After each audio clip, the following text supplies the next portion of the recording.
Hello everyone, my name is Edinson Fernando Morales Jimenez and my partner's name is Leslie Bermudez. I was looking for a new, interesting history about the companies and I just found an interesting history about Netflix and Blockbuster. A lot of people today knows and maybe see films in this platform called Netflix, and that we know it a long time. Blockbuster was the most important company in films or movies renting. And in this time, we can see that Netflix wins the battle against the Blockbuster. Even in these days, Blockbuster doesn't exist. And I know, and all we, the people, maybe knows regarding the story of how Netflix beat Blockbuster at his own game, we can determine that it's a case of obsolescence where new technologies defeat those who remain in the comfort zone, resulting in their decline and suggesting bad currency of the business. Although there are many histories like this, without a doubt, this is one of the most representative because most people use a streaming service. It's interesting to learn about and apply these teachings in our daily lives and our daily jobs. I mean, I want to say something about my about the my partner's Leslie Bermudez history.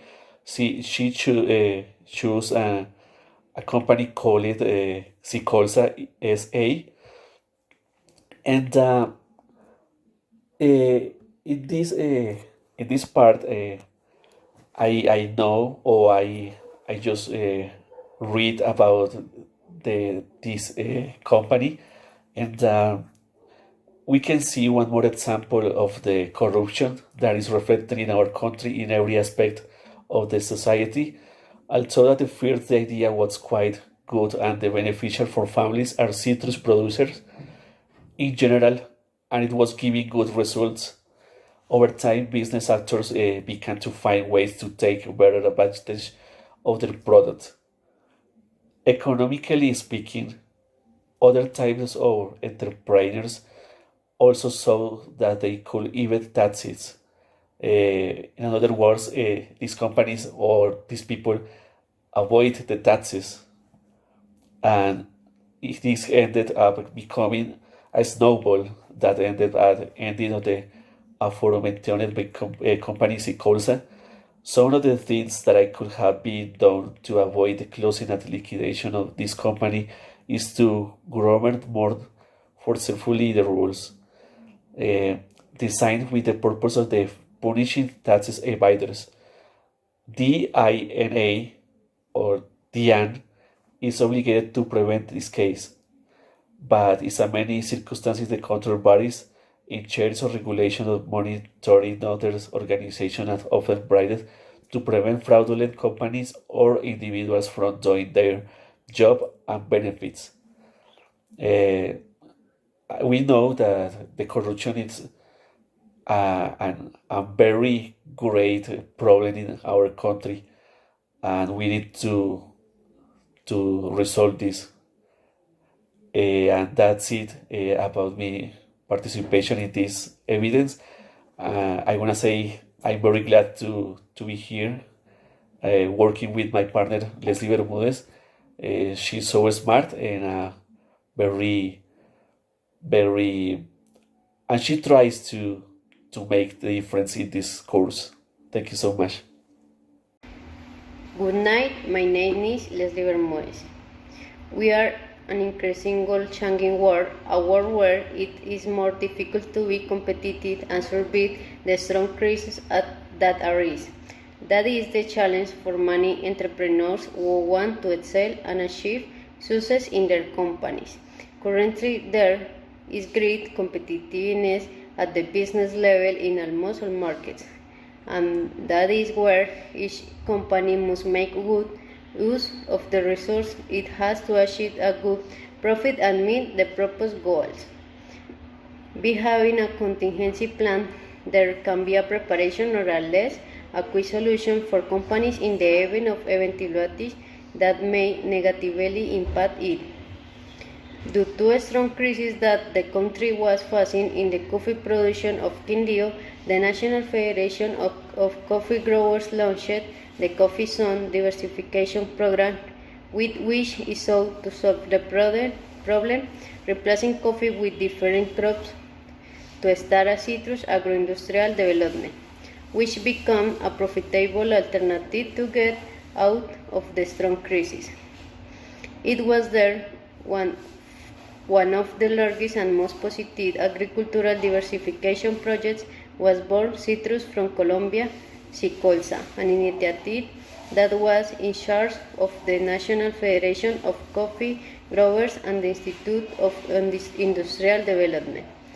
It was inaugurated under the mandate of President Cesar Gaviria Trujillo, who attended its inauguration in the city of Armenia on January 22, 1992. The factory was located near the then airport and the municipality of the Tebaida, with a cost of more than 4,000 million pesos. Its corporate purpose, as stipulated in the Chamber of Commerce of Armenia, is the promotion, planting, use, transformation and industrial and commercial exploitation of citrus crops in the country and other agricultural products and all their derivatives, such as fruits for the market in fresh, concentrate and or frozen natural pasteurized juice, essential oils, raw materials for the production of concentrate foods and the like. The manager of Sicolsa at the time, Julio Cesar Rodriguez, said, "The plant will process 7.5 tons of fruit oil, for which a very aggressive agricultural development strategy is needed to guarantee the supply of raw material and consolidate the project." The first year of operation of the company was successful. Satisfactory results were obtained with the new approach to agricultural production and marketing, with an emphasis on agricultural promotion. Shortly after starting its activities in 1996, the company began to have problems with citrus growers.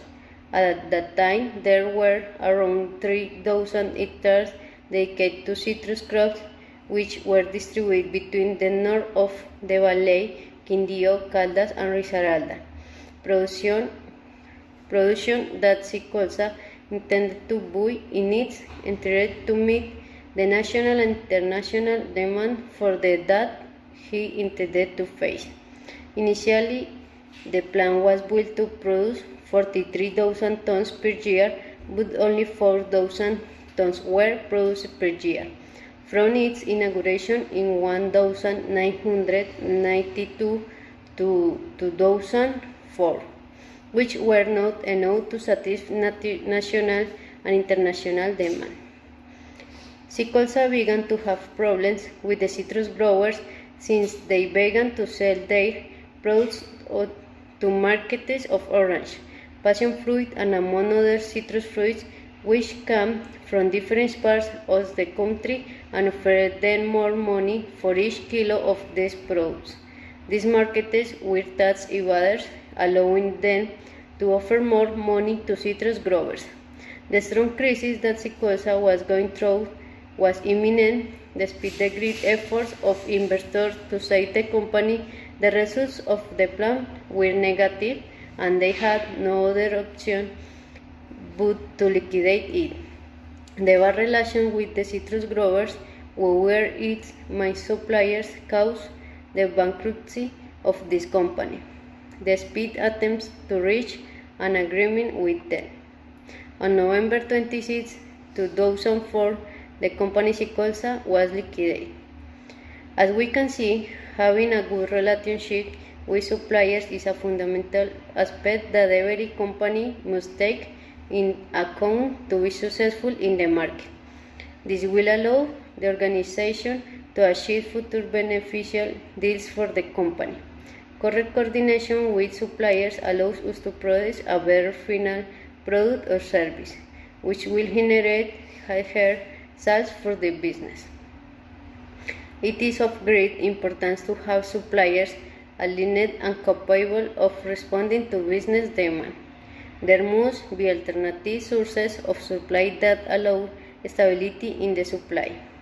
Include suppliers in the contingency plan, build a relationship of trust. Regarding the intervention of my partner, Fernando Morales, we can see that Netflix is a clear example of perseverance, since no matter how many people who did not trust the project, they did not give up but continued to trust and fight until today they become a successful company.